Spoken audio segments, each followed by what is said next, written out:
All right, what's going on, listeners? Before we get into the episode, we got a guest with us today. We met through the halftime app. He been in some rooms, very knowledgeable guy. I like his basketball IQ and his basketball mind. Shout out to Lud joining us for the episode. We were supposed to get him a couple weeks ago, but things happen in life. But we here Facts. now. So what's going on, man? I'm chilling, man. I'm cooling. Definitely. Shout out to you for being on here. With that being said, I'm John W. It's fresh shit. And this is the Hoopers Hour on Nothing But Net Radio on Dash Radio. Shout out to the halftime app also for connecting us. That's facts. Big time. It's some dudes in there who know what they be talking. So sometimes you gotta tap in and listen. I think you joined you was in our first room. We was talking about KD, yeah. So how about we just start there? Because like I say, that was just to show KD love and give him his roses for that part for the first years of his career. But this year he playing that. I don't even think he played as good in OKC when he won the MVP that year when he was winning scoring titles. Like his efficiency is on another level this year. He's shooting 61% from the field, 72% from mid range on 19 shots, 29 points per game. Are you surprised he's playing that good right now? Like how he's playing? Heck no, man. This KD's a unicorn, bro. And I'm a Bron fan, so everything that I'm gonna say here is completely unbiased or like nothing. I have no ill will toward KD. I've kind of let the whole Golden State thing like go. It happened. I wasn't happy about it, but I'm not gonna use that to diminish his greatness. But nah, I'm not surprised at all, man. I've been trying to tell my boys, friends, like KD is different. Like y'all don't understand how different KD really is, bro. Like he does this for real, like on a real level, like.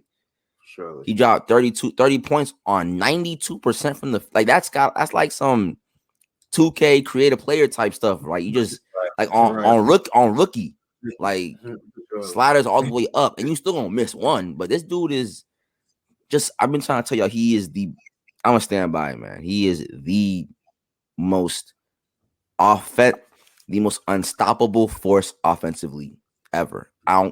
Jordan, Kobe, Kyrie, Hart, don't you give me KD and I'm guarantee you no one can stop this man on offense because the skill set is too vast. He's got a handle, and like when I say he has a handle, not like a big man, like he has a handle. Like he can he breaking you off the drip, like he breaking you down.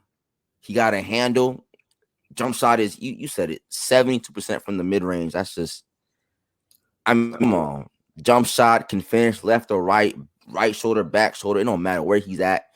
He's that dude and has in the gym range, like half court. I remember he took this the day after his famous or infamous, I guess, however you want to call it. You know who I am, rant. You know who I am. Yeah, and he played the Clippers, dropped a 50 piece on them. And he popped it like right before halftime. He popped this 1-3 over Pat Bev. Granted, it's Pat Bev. He's like a foot shorter than him. But he popped this 1-3 over Pat Bev from like 30. And it should have been an and one. I don't remember if it was called, but it should have been an and one. And it's just like this dude he's just different. Right. Just is. No, for sure. He definitely is. And like I said, just speaking on this season, of course, we know that they came into the year missing Kyrie. They didn't know at first. They thought they would have him, just for a half of the games, but they're not going to have him at all. And I think what hit, like I was telling, Fresh, we did a show a little while ago this morning. I was telling Fresh that, I think his efficiency is the biggest part of what's helping keep Brooklyn afloat, honestly, because they don't have necessarily the most consistent offensive players outside of him and James Harden. James Harden's taking a step back a little bit scoring, and that's on purpose. So you kind of think that plays into how well they've been so far. Kate, not needing that many shots, so it helps everybody else kind of be able to have the looks and easy looks. I do. I actually think losing Kyrie, or at least they didn't lose him because he could still come back and play. Right. But I think that him not having Kyrie right now is actually helping him because before, and he played with Golden. He played in Golden State with obviously Clay, Curry, and Draymond. Draymond isn't a big offensive threat like that in terms of he's not going to demand points. So really, you have Steph and Clay and KD. Clay is more of a spot up. So the really dudes that are really breaking you down were KD and Steph. And then you take how it was. So he's used to that because in Golden State, in OKC, it was him and Russ. Russ, yep. It's more familiar with him. Now with Kyrie, not saying that Kevin Durant was a ball hog or they weren't making it work, but Kevin Durant had to learn these are two dudes that that need the ball. Both of these dudes need the ball. So it was a new fit for him. And we kind of saw at times where it wasn't always gelling because it's a new fit. Okay, who's closing? Because I can close, Harden can close. They're all clutch. Harden can close, Kyrie can close, KD can close. So who's gonna close? Okay, who's gonna? How's the offense gonna work? Is it me going? Is it your turn? Is it my turn? Is it Kyrie's turn? Who's right. Okay? Then we got get the bench involved. Okay, Joe Harris needs shots too, right? Joe Harris is a great shooter. He needs shots too. Okay, what about everybody else? They need shots too. They need so. But I feel like now with this year, the fact that he's playing more to how he played before, like he's playing kind of like OKC Kevin Durant, where it's me and James. Okay, James is more pass first than Russ. Right. So okay, I'm playing with a pass first guard. So it's me and James. I've been here before. He can play like way more relaxed, in my opinion.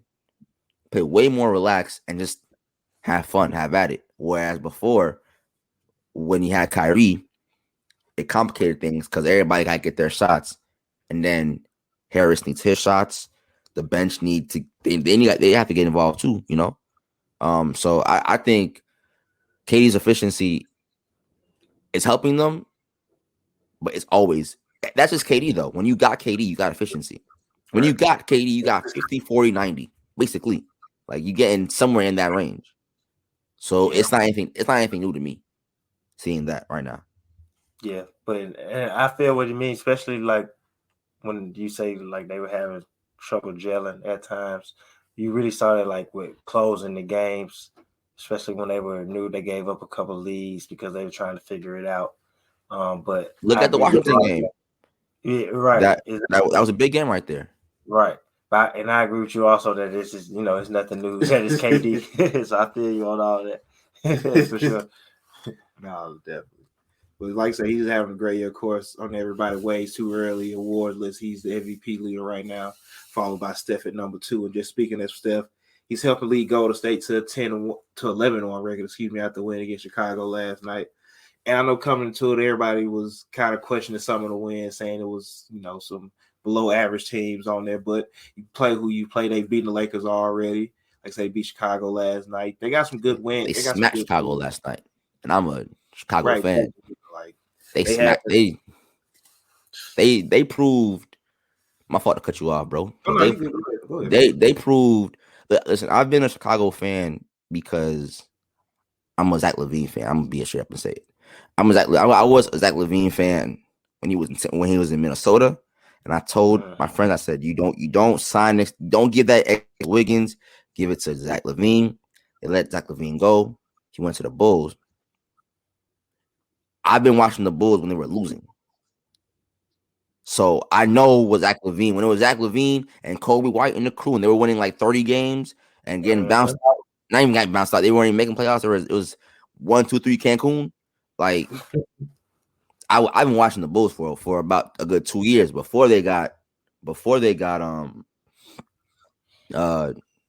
Lonzo, Caruso, DeRozan, all these guys. Right. What Golden State did to them last night, it showed me y'all are a good team, but there are levels to this. There are clearly levels, and y'all are really good. Y'all are great. They're obviously a playoff team. I think they're out the first round. Personally, I think they could beat. I think that they can make the semis.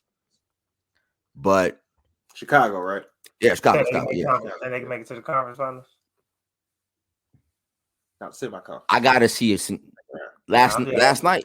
Hey, listen, I ain't too happy about it. I ain't saying that confidently after last night. Yeah, I feel you. Because you still gotta play Philly, and they're not a bad team. You still gotta meet the Hawks 4 times. They're not a bad team. And you gotta beat Giannis 4 times. They're not a bad team. And then you probably got to beat maybe KD 4 times, and they are not a bad team at all. So, what Golden State did to Chicago not only showed me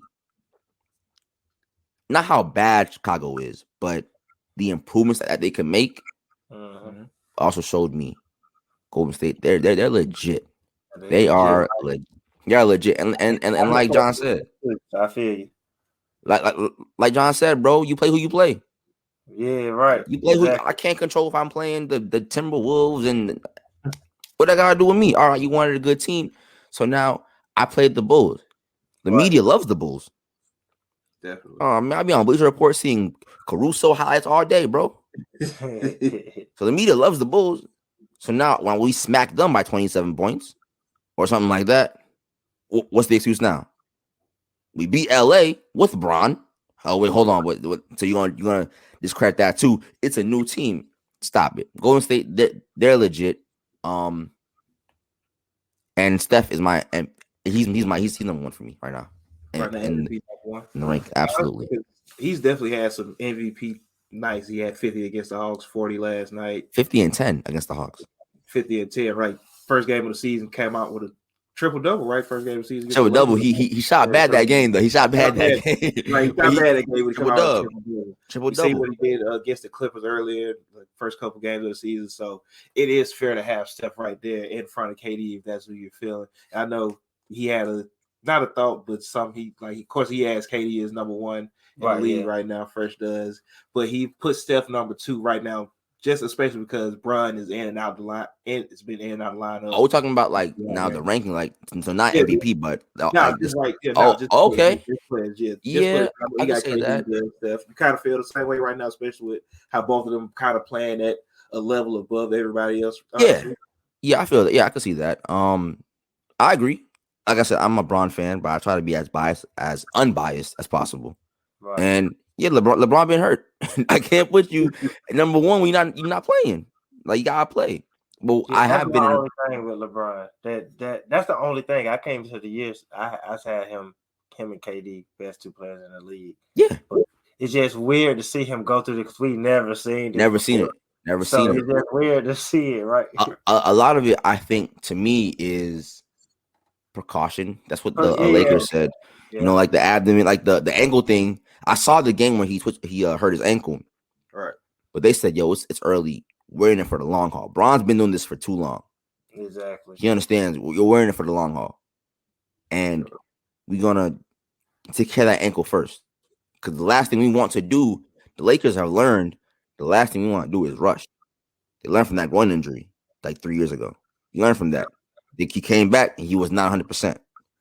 Then they won the championship. Last year, LeBron sprained his ankle. And you could tell, at least for me, I'm going to say it, in that Phoenix series, he wasn't 100%. Well, no, yeah. He was really passive, really like, I'm going to save myself because I think we can beat this team. And they should have beat that team. But then AD goes down and it's like, all right, what do you want me to do now? Now we're just, you know what I mean? So, but I totally believe you'd be crazy to say if it ain't Steph and KD. And KD proven, number one, absolutely. I'll say it right now. KD is the best player in the world. I said it when he hit that shot against Milwaukee. Yeah, he's the best right now. Absolutely. Giannis is up there, Embiid's up there. I still think Joker's up there. Like you got dudes that are NBA's in good hands, man. So NBA's in perfect hands.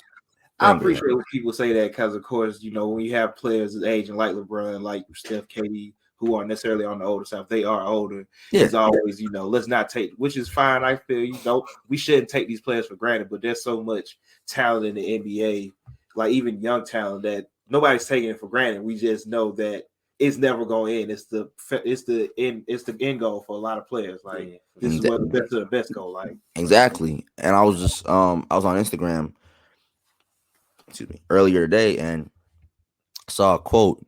Draymond Green was talking about Zach LaVine, and he appreciated Zach LaVine and how Zach. He said that Zach doesn't know how good he really is. Right. Because if you watch Zach LaVine play, Zach LaVine is really good, and he's improved defensively as well. That That whole Bulls team is going crazy. Shout out to Billy Donovan too for doing a great job coaching them. But I like to see players just because, and granted, I'm 23, so I'm going to disagree with a lot of the old heads a lot of times. No, that's how it is. But this notion that you can't be nice in the NBA, to me, I never agreed with it. I never understood it. Like, I guess a lot of people, they grew up on Jordan and Kobe and how, like, they had no friends and they were just killers and all they cared about was their opponent and they were just cutthroat killers and this and that and the third. And then you get a dude like AD, just a nice guy, lovable dude. What a guy! Like, what a man. He's married now. Like, and he'll go up there, drop 40 and 10, and then after the game, oh my God, why are they so nice? Like, shut up. Like, just enjoy. I like to see Draymond Green, who I think is cut from that cloth, actually give praise to the players. Like while he's playing with them, like like I'm playing against LeBron James, bro. Like you never want to take those. I'm playing against Kevin Durant. I'm playing against Stephen Curry. Like, you know how crazy it's gonna be. Exactly. Like when we see when we're older and Curry's gone, Bron's gone, KD's gone, all this people's gone, right? And we gotta show our kids and our grandkids highlights of Stephen, like look where Steph was pulling from. Like come on, like that's gonna be crazy. Right. But right now, all we care about is to have a Finals MVP. Okay, and right, no, that's real. I think that's how I feel when I show my nephews. I showed them some old Iverson clips, and I can remember watching the game. That's what I'm like. This is crazy. So imagine showing. Like, my son is 3. I can't wait to really. He likes basketball now. I can't wait to show him some Steph. Steph, man. Going on. 73 wins, Steph, 30 a game. 73 wins. Yo, if I have kids, bro, they have to watch. For me to actually claim them as my kids, they gotta watch 2016 finals, Cleveland versus Golden State at the one comeback. They gotta watch all 7 games of that, bro. Yeah, all 7 games. Because I want them to go through what I went through. Right. I'll do it for Cleveland. I want them to go through that anguish of being down 3-1 and game 5 when Kyrie and Bron dropped 40 each, and then game 6, and then I want them to watch that game 7 and go through the ups and downs that I went through in my house. Because boy, was I sweating. That sounds like I can remember game 6. Miami against the Spurs, and we're watching that game. We went out to watch it, and remember they rolling the championship down to the court. So we're out at a bar watching the game, and people they upset. They starting to leave or whatever. And I remember that. Yeah, Ray Allen hits a 3, and everybody goes crazy now, and it's like the whole mood changes. You know what's so funny? Yo, the fact that you said that, I remember. So after the game, that was 2016, right? So I was like 18. I was going crazy in the house, right? That was 13. No, I'm bugging. That was 14? 13? Okay, so I was 10 years. I was 10 years ago. Wow. I was 10 years ago? No, it wasn't 10 years ago. That was 10. Nah, like about 8. About 8. 8. Oh, 8. I'm bugging. Damn, LeBron been in the league for a long. LeBron been in the league for a long time, bro. LeBron been in the league for a long time. LeBron and Kawhi. God dang. But I remember the day afterwards, I'm watching like ESPN. Or no, actually, after the games, they have like the late night shows and whatnot. Right. I'm watching it, and it shows the people leaving because they thought the game was over. Exactly. Yep. Miami comes back. They saw everyone trying to get back in the stadium. They're like, nah, you can't. You're gone. Can't get back in. Nope. Yo, they couldn't get back in. That was crazy, man. 8 years ago. Wow. Yeah, for sure. But speaking of Miami, real quick, of course, we all know, we've all seen at this moment what happened at the end of Denver and Miami game. Of course, Denver won that game convincingly. And Markief, right? Yeah. Markief, yes, sir. Has to, of course, take a foul at half court on Jokic. But I think we all can agree at this point this foul was a little bit overly unnecessary with how he threw the foul. If you look at it in slow Which motion, one? the Markief Morris. Oh first. yeah. Oh yeah. He definitely catch Jokic in the rib if you actually look at it. And Jokic is shown as a player that he don't really go for that, the cheap foul. So of course From Serbia, bro. Like, From Serbia, bro. Like he don't go for cheap fouls. He don't care who you are as a player, what your reputation is. So of course, Markief Morris starts to walk off like, I'm just taking the foul, whatever. Mm-hmm. Right. He gets pushing, Jokic pushed Markief Morris in the back. Yeah, that's when we get into the, the chirping and getting in the face. But I guess to start it off, Markief Morris does this because he thought Bam got fouled on the other side by Jokic. Yeah, that's how it started. That's where is that how it started? Yeah, that's how he it started. thought Bam got fouled because if you look, it's a play. Bam falls. He put his arms up because he think Bam should get fouled. So that's why he runs to stop the play. Right. So we're gonna start there before we really get into it. And of course, everybody has their feelings about how they feel about Markief Morris, the Morris twins in general, as tough guys or dirty players. Was this, the tough guy having his teammate back, or was this more on the dirty side to you? It's more on the dirty side to me. Hey man, I'll never forget. If you're a true NBA fan, you're gonna know this saying. In my hood, bullies get bullied. In my hood, bullies get bullied. And that's exactly what it was, man. I don't think what was the question again? Was this a tough play? It was dirty. It was dirty. Yeah. It was dirty. There's other ways to stop the play. You can stop like we've all seen intentional fouls. Literally, you go to the dude. Boom. Literally to the ref. Oh, this is a foul. Okay, cool. Right. Smack his arm. I'm cool with that. Some wrap him up. I bet. But I think a lot of times, I was telling my group chat friends this. People don't get how hard Morris got him in the rib because Jokic is 280. He's 284. But I guarantee you, exactly. So to Jokic, it's probably to the human eye, oh, he ain't fall, ain't that big. He did that same movement with that same pressure to Chris Paul. Flag 2. Exact example I gave. That's it, bro. That's it. It's the same. You can use the exact same force to Chris Paul, to Trae Young, to any of these dudes, to the rib. You know how sensitive your ribs are, bro. Different story, different player, right? Jokic come on, exactly. It's kind of like when Take him off, bro. Oh no, I was saying Jokic not falling though. He's not. He's not. He's 284, bro. He's a big boy. It's kind of like when Shaq and when Bron, they get to the hole. A lot of dudes say, yo, they be getting hacked, but you can't tell because they're so big and so strong. Like Shaq could have easily averaged 30 free throws back in the day when he was, but you can't call all the time, right? You know what I mean? So it's the same way. It's the same way, bro. It was a cheap shot. It was dumb. It was unnecessary. It was emotion. It was all emotion. That to me, man. Sensitive thugs all need hugs, bro. Exactly. Quote Tracy on that one, man. And to me, the whole problem with it is you got to look at because Morris, he only got fined. Jokic got suspended. We all figured Jokic was gonna get suspended because of how he pushed him or whatever. But the fact that it wasn't even that he was just trying to stop the play because nowadays it's common for players to stop the transition with just fouling. So yeah. But he saw Bam fall and they didn't call the foul. So he went at him on purpose because of that. And to ram his shoulder into his rib. I mean, and the fact that he doesn't get suspended is why Jokic goes at him. That's what I'm saying. He got to protect himself. So it's like, all right, I'm going to take this game. I'm going to take the night off. But you're going to know that I'm here. And that nobody do nothing to him. They ain't going to run up on that man.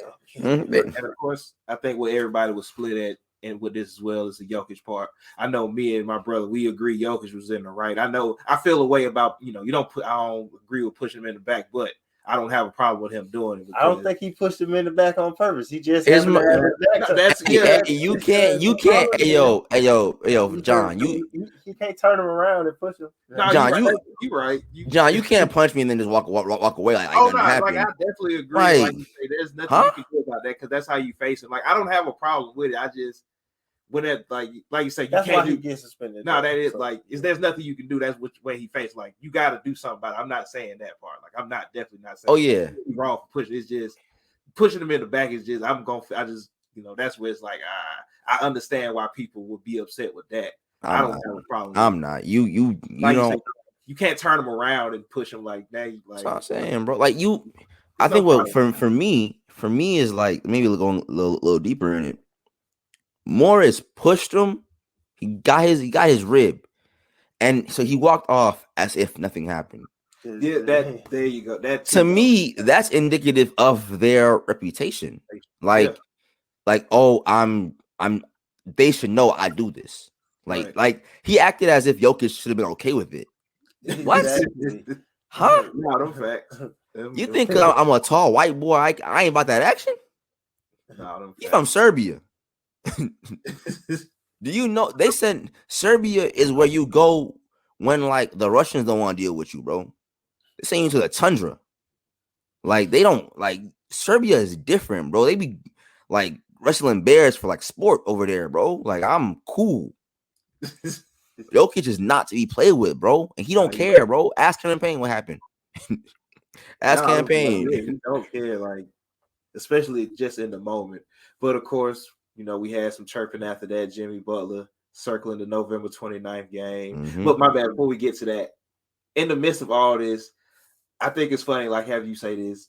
Markief did what he did. He walks off like nothing happened. Jokic pushed him. Then he's on the ground rolling. Like he rolled all the way to half court. Yeah, they brought the stretch out for him. It was like I was like, he didn't push you that hard. Now, come on. I'm like, come on, pretty hard. No, come on. It was hard. He a big dude, right? He a big dude. Big dude. Like, he a big dude. So it's whatever. I always find like you can't be the tough guy. Then once somebody push you back, put their hands on you, get the flopping. You get the flopping around. Need help walking to the stretcher and whatnot. That was like, all right, you selling it now, like exactly. But like, got say he got that November 29th game circled, and it kind of reminds me of last year. I know my brother had the same thought. The TJ Warren thing. Yeah, TJ Warren. Yeah, he circled. He posted on Instagram. Circled it. And nothing. Of course, nothing happens because they're all in the NBA, multi-million-dollar players. When Jimmy Butler does, is this for Jimmy or is this for the team? Just like, I got y'all back. I'm gonna be, this is who I'm gonna be. I got y'all back on this. You think that's what, because we know Jimmy not gonna actually go out there and fight him. I think it's both because Jimmy from Chicago, bro. He's from Chi-Town. He's from the streets of Chi-Town. He was homeless and everything. Right? That dude is about that. I totally believe when Jimmy said meet me out back, he was ready to meet me out back, bro. Like he was with it. That's fair. And it's funny because I kind of have my opinions on Jimmy. I love the fact that he is defending his teammates. So I think it's part of that too. Like, however we move as a unit. Yeah. So I have no problem with him yelling at. I don't think he was yelling at Jokic. Because if you look at it, that too, I'd have saying that. Because Jokic is chilling on the bench, like, I'm just drinking my water, whatever, and Jimmy's going off. So it couldn't be with Jokic because Jokic isn't talking back to him. Jimmy's just going off, bro. I think it was one of the Denver assistants that's talking to Jimmy. Where I disagree with Jimmy is when you want to meet Buddy at the locker room. Because to me, it's like, all right, if y'all out, right? Yeah. You chilling with your boys, right? Y'all at a bar, whatever. Y'all just chilling, having fun, eating, drinking. Y'all good, right? If your dude picks a fight with somebody, right? One of your men that you with, he picks a fight with somebody. As a friend, at least for me, okay, and I see like he's getting jumped, I'm going to jump in and help my friend. But once the dust settles, I'm going to say, bro, you are wilding right now. We have to go home. Right. That's what I felt like Jimmy should have done in that situation. Your man can't start it, and now you want to meet him at the locker room. No, bro, you are wilding right now. We have to go. Because you're the reason I'm getting jumped with you. Like, I didn't pick a fight with nobody. You did. You're the reason I'm getting jumped too. So I'm going to defend you because you're my boy. So I love Jimmy Butler defending his teammate. But you gotta say you can't do that, Keith. You can't, bro. You can't, bro. Behind closed doors, not in public, but behind closed doors. Yeah, when I get back in the locker room, the same way when if I get in the fight and dust settles, but I'm taking him in the car, bro. I love you, bro, but you are wilding, bro. Ain't no way. That's like having your boy start the fight, and then you want to spin their block. Like, what do that mean? Like, huh? No, bro. We're going home. I got a family. I got a wife and kid to take care of. We are going home. I'm taking you home. You had enough drinks for the night, and we are going to sleep. And I will see you in the morning because I'm not doing this. Right. Nah, I feel, and then a lot of that especially comes after you've been getting beat all night, right? And you just frustration taking frustration. I mean, Jokic had 25, 15, and 10 on him. Like I said, at that point though, like it is time to go. Like if you want to get out of the game, look, like come on and get me. Come on, bro. I'll defend you in public, but I'm not going to the locker room, bro. But behind closed doors, you know you were wrong, right? You know you were wrong. Let's get on this bus and let's get out of here. Let's get out of here. Let's just go, bro. Next game, bro. But whatever. But before we keep going on basketball, I know you said you're 23. You know who Mos Def is, right? I believe so. I need you don't hear it. Sound like Mos Def? Oh yeah, I can. The name sounds familiar. It's funny because I know that's hip hop, and I love hip hop. Yeah, the name sounds familiar. Y'all seen Bay? Huh? Y'all seen Bay? That sound more familiar. I know that's where he goes. That's where he goes by now. Y'all seen Bay? Nah. Now, if not, go just go Google. Just go YouTube Mos Def after this. You just sound like him. Spot on. Him would say, "It's spot on." You go ahead. I promise you, like you sound like him. There's no disrespect. You like Mos Def is a cool dude. I love it. I love it. We're on a podcast with Dave Chappelle right now. Mos Def is one of the coolest people like of all time. I love it, bro. I love hip hop, bro. And definitely one of the best hip hop artists of all time, for surely. Yeah, for sure.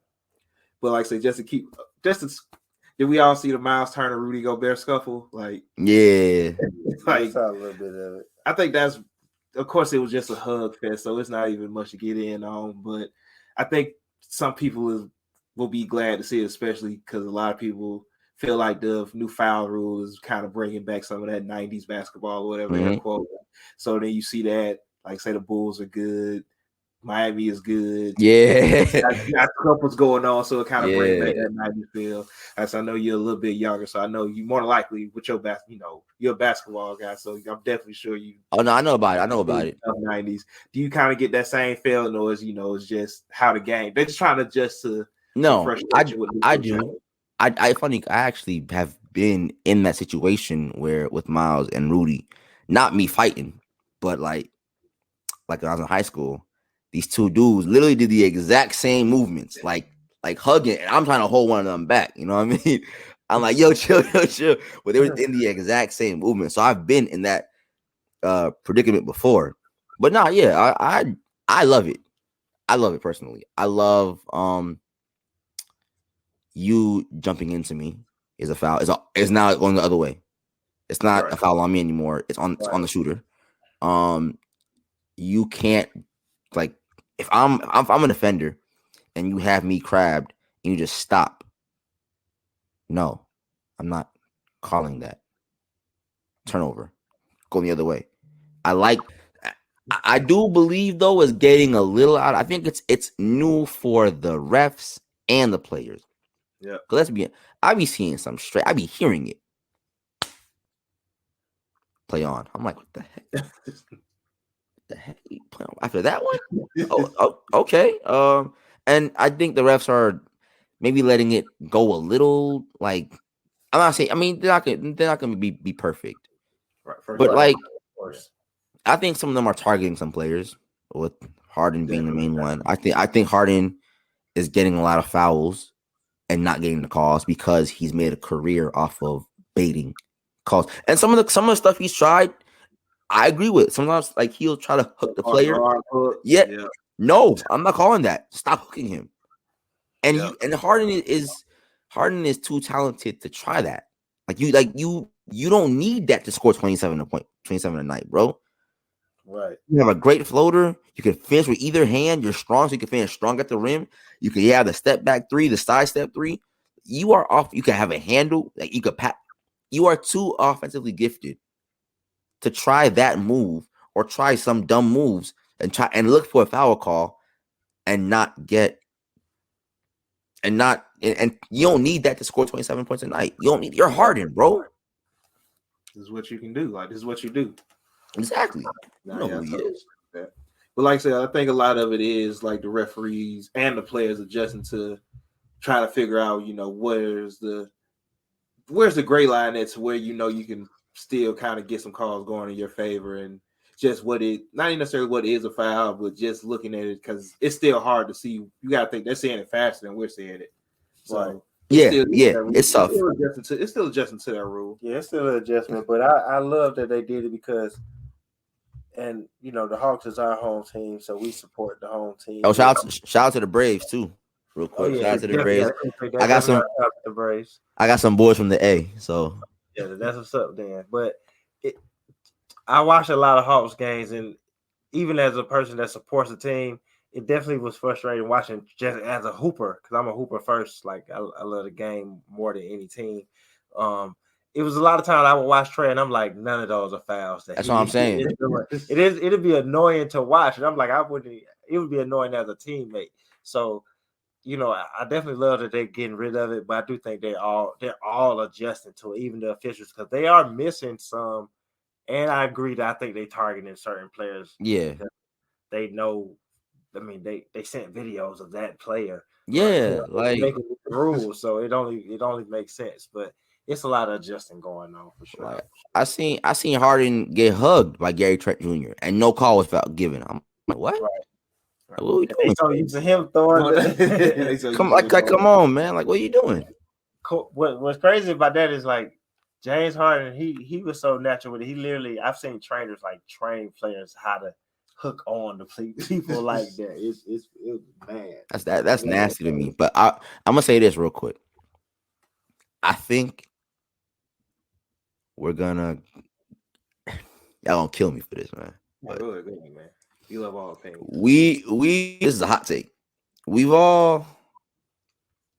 I think everyone has agreed that the 80s and 90s was the most physical era of basketball. Yeah. And this era is the most skillful era of basketball. Right. Yeah. Okay. Yeah. With the new rule changes and how they're letting players play a little bit more, I think we're going to enter, like, in the next 10 to 15 years, if the rules stay the same, like the best era in baskillball ever. I wonder if that's where you was going, because you got the skill, you got a more skillful era than the 80s and 90s, but still not every call being called, like it still has some physicality to it. You combine those two, and then you have Luka and Giannis for the next 10 some odd years. Yeah. I think personally, I could be wrong here, but I want to see it. No, go ahead. We're probably going to enter the best era in basketball ever. But the rules have to stay the same. Yeah, if they stay the same, I agree with you, because that's what was missing is you didn't want the game to be too soft where they call anything. You do want to see the physicality, but it's really clear now that the game is more skilled, because just because you obviously, that's how it's supposed to be, because you watching what happened before and you advancing on that. Yeah. Even though players had skills in the 90s, in the 80s, it was some bigs that could shoot. It was some bigs that could handle the ball and things like that. It's everybody now. Everybody's taking what we did, because if you ever play street ball, the bigs that I've played with, the ones that can really hoop, they're not just playing in the post. They dribble at the They're top. dribbling. Yeah, they're dribbling. So now Escalade.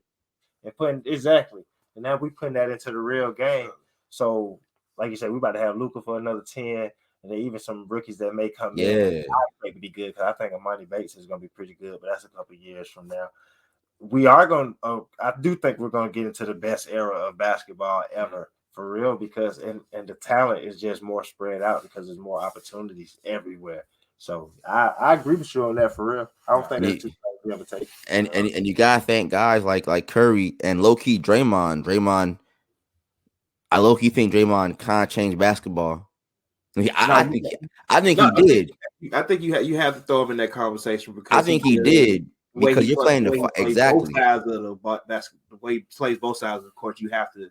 Not to mention, not only that, bro. The reason why I think he's huge in basketball history is because when Golden State went to that death lineup and they had Draymond playing 5, Draymond was a shooter. So now you needed centers. So now if Draymond's giving you threes and your centers can't shoot threes, you gotta take them out the game now. Right. The centers don't even want to come out there just exactly for the threat of him beating them off the dribble, or even just getting the pass, which is what we see them being so good with that second man role, not even Draymond role. Exactly. He's great with that pass at the top of the key, but he always hit that bounce pass.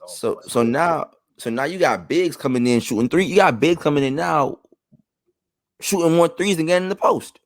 No, for sure. And I'm like, I think that's all to Draymond, in my opinion, because before you couldn't have your center out there. He was a Rudy Gobert, like couldn't shoot. No, but to your point too, back on to go back real quick though, why I also agree. I think we're going to the best era of basketball is because we are also getting centers that are shooting, but then we got some that can play in the post too. Because it was real big. None of these guys get in the post, but Jokic he get in the post. Jokic get in the post, and me get in the post. You still got Valanciunas out there. So yeah, so Evan Mobley, Scotty Barnes, and Mobley's got exactly. See who's coming in. So yeah, it's definitely in a good place. And I think even to piggyback off both of y'all, just to even fill that other point out, you got coaches who now have all the skill and talent. Mm-hmm. They can approach the game so much different offensively and defensively that I know a lot of older coaches and veteran coaches say, there's only so much you can do. What else can you do? But I think with how we're finna start playing basketball, like say, it's finna be more 5 out. Like even because I think even the talent is really balanced everywhere at every position for the first time in a long time. Coaches are finna get real creative with how they run these lineups because everybody can pass, everybody can shoot, and everybody can dribble. And it's gonna get to a point where not every big man, but 60% of big men gonna be able to defend on the perimeter. Yeah, with no problem. Like, we don't want you out there, but if he gets switched out there, we not scared. Yeah, that's gonna happen in the next 10 years, like you said. I think also gonna expose some coaches now because you can't say you don't got talent because there's some teams that have obviously have less talent than others, but you got dudes who can pass, shoot, dribble, to play defense. You got all the skills. So what's up? You got at least 6 of those players on your team that can do all that. You're going to have 2 that do it at a high level. Right. You're going to have another 3 that do it good enough to help fill out the roster. And you have another one who, on any given night, he can do it all at the same time. So you right, coaches are going to get exposed for real. Y'all are Atlanta fans. Yeah. Easy. Lloyd Pierce, Nate McMillan. Simple as that. Yeah. Lloyd Pierce, they were like 7-12. Nate comes in. Take off. Right. Easy. Even look at Washington this year, what they doing. Like even look at Washington this year. Washington this year. Like I know they got a better roster as well, but I think bringing is Scott Brooks still the coach? No, they got rid of him over the West Unseld Jr. now. Oh yes, Unseld. What's Unseld? Everything, like look at Steven Silas. I know Houston isn't winning per se right now. No, they are. I think he's a really good coach. I think he's a really good coach because Houston is going to be one of the better teams in the next 5 years. Because Houston, their games are close. They're not just getting rolled over. Their games are close. No, for sure. They fight with passion. I was saying the same thing about Steve Kerr when Clay and Steph went down. Yeah, they had a terrible record. I'm watching these dudes play, and it's like they're fighting. Like they really out there. I'm like, yo, Steve Kerr, you're a good coach. And then when they got Steph and Clay back, or Steph back, shoot, you see what they did. Sure, right. So, like I say, Houston is definitely Steven Silas is going to be, and I think, like I was saying, I think it was the Lakers game. You can see it in players like Jalen Green, Kevin Porter, Christian Wood. You have great offensive players who going to take out like Christian Wood. 10. He just needs to get that deep, like work on defense every day, like put in some structure on their offense where they keep the ball moving. Exactly. Take tough shots. But they're offensively, they're young players already. Josh Christopher, I think he's going to Jason Tate. Like Jason Tate. Like they're going to have a really good Kevin Martin Jr. Kevin Martin Jr., yeah. Houston's Definitely. going to be a real good team. You know, you get, maybe trade Eric Gordon for some younger pieces or some picks. You put some stuff together. Houston's going to be strong in the next couple of years. And just, I ain't speaking of Houston, just younger players in general. It's some rookies out here who are really balling on a high level, honestly, like especially Cade, Jalen Green, right? Yep. Evan Mobley, Scotty Barnes. Which one have you been the most impressed with, truthfully, to start the season off? I would probably say, I've been trying to watch Raptor. Whenever like the Raptors play, I'm always doing something. So I haven't watched them play as much. I'm gonna be legit. The players that I've seen play the most are Jalen. I've seen Cade. I think the player most on my radar is Jalen Green, but he's not efficient. But from looking at it, I would say Davion Mitchell defensively, what he's been able to do from Baylor. Mm-hmm. Davion Mitchell. I have like from what I've seen, I have liked Scotty Barnes. Yeah. His ability to move and play defense. And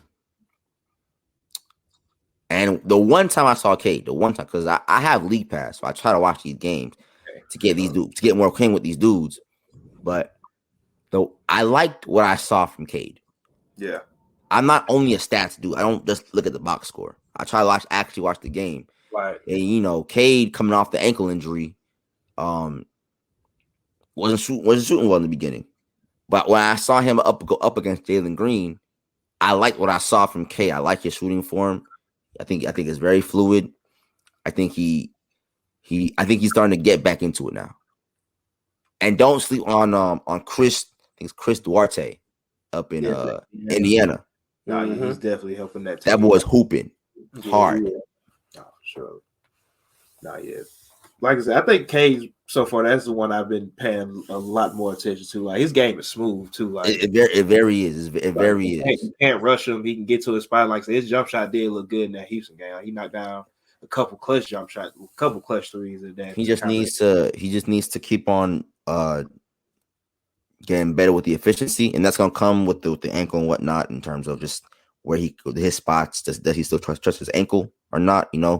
That's gonna come better with rehab and whatnot. And Jalen Green needs to stop beefing with him because he beefing with himself. Jalen Green is the only player I've ever seen in my life beef with himself, bro. Okay, so I'm not tripping there because I know no, it's not, dude. Jalen Green is beefing with him, bro. It's all in his head, bro. It is, and sometimes that can be the wrong mentality, especially when a team thinks highly enough of you. Like you've been starting since day one. Like you're our guy. Like regardless of what pick we had, you were gonna be our guy. And it's like you gotta let it go because sometimes it consumes you sometimes. And dude, every time you go up against Cade, is that gonna be a thought in the back of your head? Like, I should have been the number one pick. Like say, and the funny part is, it wasn't like he was like number 6. He was number 2. He was the second one. And you clearly say you didn't want to go to Detroit. Exactly. So what are you complaining about, bro? Just get it. You weren't the 60th pick or the 42nd. You were literally number 2, and you probably went to a better organization if we're being honest. Right, a better situation because Detroit is still. They got a better coach. Yep. Detroit still got a better coach, better young core. What are you complaining about? Let that beef go, man. Yeah, I agree with you on that. I mean, that shouldn't even be your focus at this point. It shouldn't even matter. You shouldn't even be worried about it. No, yeah, definitely. Focus on shooting efficiently. How about that? Now, I see that that's been one of the things that I have seen about that people haven't really liked about him. But he's still a young player, and I think he's trying to figure out. They got to get out of taking tough shots. And I think Steven Silas doesn't have to put in a new offensive system. Just have them figure out how to get easier shots. Kevin Porter, who wants to be the point guard, has to figure out a way to get Jalen. He's not efficient. Nah, he's not that efficient either, honestly. Well, at least from the games that I watched, he hasn't been the most efficient. But I love his game. His game is smooth. He plays a lot like Harden, bro. Like a lot like Harden. So yeah, I definitely do see that a lot of times. But like I say, I think they're gonna figure it out just as a young team. You trying to work out some early season stuff. Hopefully they can keep it together. Another young team I like, well, we still got a little time left, is the Orlando Magic. Have you really been paying attention to Orlando this year? Even just Cole Anthony at the minimum? I just went to a Magic game a few days ago. I went to the Magic and Jazz game. What, you down in Florida? I live in Orlando. Oh, word. That's what's up. We up here. We up in Atlanta. I don't know. Yeah, I live in. We gotta have to figure out some other stuff out there. For sure, man. We ain't too far. Nah, but yeah. I watched that Magic game and I was really impressed. They gotta work on their depth, but Cole Anthony, I think, is legit. I think 19. He's averaging 7 rebounds a game, which is really great because he's like 6'3". Right, yeah. Like 19, 7, and 6, I think. 6 assists. Magic game on Monday. So you going to one? Yeah, we're going to the game on Monday. They playing the Magic. I just thought about that. Who they playing? The Hawks. Okay. That's what's up. Yeah, we going to the game Monday. That's what's up. Yeah. Are you good? You good, bro? So I like the rookie Franz Wagner. He's nice to me. He has that. He has that. He's not scared of anybody. So I like the Magic. No, I like them a lot. They gotta work on that depth a little bit, and they made playoffs like a few years ago, like 2 years ago. So they can come back in there again. No, yeah, just definitely. Like I say, it was just a time for them to make some changes with that. Like I say, they traded Evan Fournier, they traded Vucevic. And I think, like I was saying, I think Orlando's in a better position than a lot of young teams, especially having a player like Cole Anthony. Mm-hmm. You know, if nothing else, you can lean on him this year to help you squeak out some wins. Yeah, I think Jalen Suggs is going to be a pretty good point guard once he really gets into a career. Mo Bamba has been a lot better this year. So is Wendell Carter. I think it's a weird 5-4 combination, but it's working so far. I watched Suggs play, and I think he's a really good defender. He just needs to get his offensive game a little bit more rounded out. That's my only thing. Because I watched the job he did on Mitchell in that Utah game, and D. Mitch is nice. But he needs to round out that offense, become a little bit more efficient. That's gonna come with time, but become a little bit more efficient and just have maybe a deeper bag. Because I really didn't see much of his bag in the Utah game. I wasn't really that impressed with it. Not really like a go-to move, you know. But he has a lot of potential. No, yeah, I think like I said, he was just one. But I remember I called him a couple times at Gonzaga last year. Saw a couple of their games, and he kind of stood out to me a bit last year. So I think, like I said, I think he's just going. I think Orlando has a lot of good young talent. Throwing R.J. Hampton in there as well. I think Orlando's in a good place where a lot of young teams would like to be. Honestly, yeah.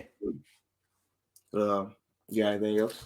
No, other than that, because we gonna get out of here soon. I just want to ask you what kind of got you into basketball or whatever. Because I just first I want to say appreciate you. Man, coming on with us. Thank you for having me. Yeah, I respect everything you be saying. You be on point, and I feel the vibe. I try to be. But what got you into the NBA, basketball, whatever? Period. I don't. Basketball has always been a part of my life. I grew up in New York, and I lived there for about 6 years before I moved down here to Florida. But New York has always held like a place in my heart. And we just grew up literally like I didn't have a basketball court or anything, so we would play outside and have like a branch and like shoot the ball over the branch, and that was considered going in. And then we put like a chair next to the garage and shoot the ball in the chair until I hit the garage like a backboard. So I've been like a basketball fan for like my whole life growing up. So just as I gotten older, I started understanding more things about basketball, more like the mental part of it, all that stuff. So I just been a huge fan of basketball ever since I was like 6, 7, honestly. No, for sure, man. Like you said, appreciate you having on here again. You want to give out some socials real quick, before we get out of here? Follow me and my boys got a podcast actually. If you want me plugging it in real quick. Oh yeah, go ahead. Yeah. It's called You Feel Me. It's funny because a lot of them are from Atlanta too. So it's You Feel Me, literally YUH, feel me. Yeah, and follow that on IG. It's an underscore. What's the IG handle anyway? I don't know. Oh yeah, underscore. You feel me? Underscore YUH. Feel me? Talk about sports. Talk about women. Talk about men. Talk about joking stuff. Talk about like serious stuff. It's all in one. Like it's just a great podcast. Shout out to all my boys, Reg, Jules, Nell, Lama, Garv, all the people out there. But yeah. Nah, for sure, man. Like I said, appreciate you having on here once again. I'm John W. For sure. This was the Hoopers Hour on Nothing But Net Radio, presented to you by Dash Radio.